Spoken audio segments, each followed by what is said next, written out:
Hello అండి. Welcome to our channel. Ramapuram అనే ఊరిలో పెద్ద రావి చెట్టు ఒకటి ఉండేది.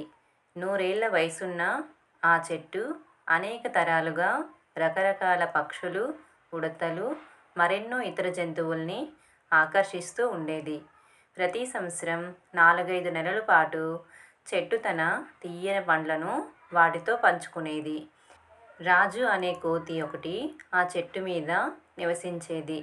ఆ చెట్టు మీదే గూడు కట్టుకొని నివసించే కాలియా అనే కాకికు రాజుకు చక్కని స్నేహం కుదిరింది. రెండు ఆడుకుంటూ, జోకులు వేసుకుంటూ, ఒకరి అనుభవాలని ఒకరు పంచుకుంటూ సంతోషంగా ఉండేవి.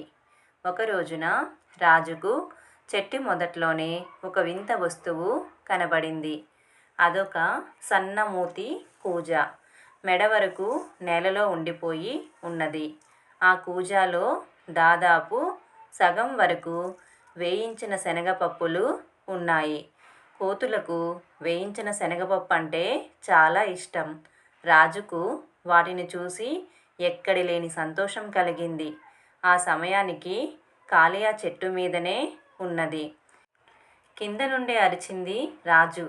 ఓ కాలియా, చూడు, ఇవాళ ఎంత మంచి రోజో ఏంటో ఊహించు. నా కోసం భోజనం నా ఇంటి గడపకే వచ్చింది. అది కూడా నాకిష్టమైన భోజనం. కాలియాకు అదంతా నమ్మశక్యం కాలేదు. ఏ వేటగాడో కోతుల్ని పట్టుకునేవాడో పన్నిన ఉచ్చు కావచ్చు అని అనిపించింది కాలియాకు. అది కోతి కంటే ఎత్తు నుండి లోకాన్ని చూస్తుంది కనుక ఏమో దానికి మనుషుల ప్రవర్తన గురించి కొంచెం ఎక్కువే తెలుసు. వాళ్ళు జంతువుల్ని పట్టేందుకు వాడే తెలివితేటల్ని చూస్తే దానికి ఒకింత భయం కూడాను. అందువల్ల అది రాజుతో, ఒరేయ్, దాని మానాన దాన్ని వదిలేయ్.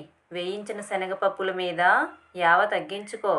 ఈ ఒక్కసారికి వాటిని తినకపోతే ఏమీ కాదులే. ఎందుకు లేనిపోని ప్రమాదాల్లో పడతావు అన్నది కాలియా. కానీ రాజు కాకి సలహాను తీసుకోలేదు. ఎదురుగా కనబడుతున్న ఆహారపు రుచి గురించి ఊహలు దాని మనసును వశం చేసుకున్నాయి. ఆ పరవశంలో అది అసలు కాలియా ఏం చెప్పుతున్నది పూర్తిగా విననేలేదు. ఈ కాకి ఎప్పుడూ వద్దు అనే అంటుంది. దాని ముందు చూపు కొన్నిసార్లు మేలు చేస్తుంటుంది నిజమే, కానీ అది అన్నిసార్లు ఎలా పనిచేస్తుంది? పట్టుబడకుండా ఈ పప్పుల్ని ఎలా అందుకోవాలో తెలుసు నాకు. నాకు కనీసం ఆ మాత్రం తెలివితేటలు లేవా? కోతులు చాలా తెలివైనవి. బహుశా ఈ కాకి మా తెలివితేటల్ని తక్కువగా అంచనా వేసి ఉంటుంది. నేను జాగ్రత్తగా ఉండాలి. కానీ ఈ పప్పుల్ని ఎలాగైనా సరే తినాల్సిందే అనుకున్నది. అలా అనుకుని అది కూజా దగ్గరికి వెళ్ళింది. సన్నటి దాని చెయ్యి కూజాలోకి సులభంగానే దూరింది. లోపల కూజ విశాలంగానే ఉన్నది. రాజు తనకు వీలైనన్ని పప్పుల్ని పిడికిటి పట్టింది. అటూ ఇటూ చూసింది. ఎలాంటి ఉచ్చు లేదు. దానికి చాలా సంతోషం వేసింది. కానీ చేతిని బయటికి తీద్దామని చూసేటప్పటికీ చెయ్యి బయటికి రాలేదు. మూసిన పిడికిలి సన్నమూతిలోకి దూరడం లేదు. రాజు తన శక్తినంతా ఉపయోగించి చేతిని బయటికి లాగేందుకు ప్రయత్నించింది. చేతిని అన్ని వైపులకు వంచి లాగి చూసింది. ఏం చేసినా దాని వేళ్ళకు కూజా రాచుకొని పెచ్చులు ఊడిపోయాయి తప్పిస్తే పిడికిలి మాత్రం కూజాలో నుంచి బయటికి రాలేదు. నొప్పి కొద్దీ అది అరవడం మొదలుపెట్టింది. పిడికిలిని మాత్రం తెరవడం లేదు.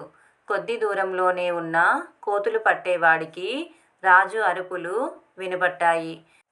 వాడు కులాసాగా నవ్వుకుంటూ అటువైపు రాసాగాడు.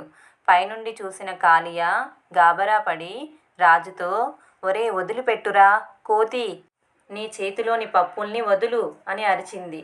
పిడికిలి బిగించకు, తెరిచిపెట్టు. ఆ పప్పుల్ని వదిలేయ్.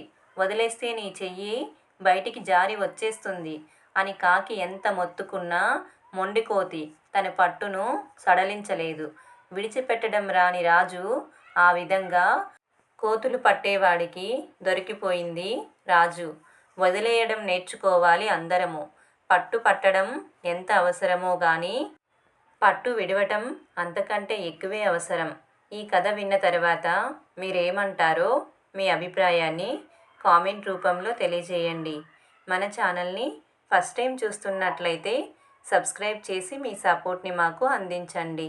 Thank you for watching.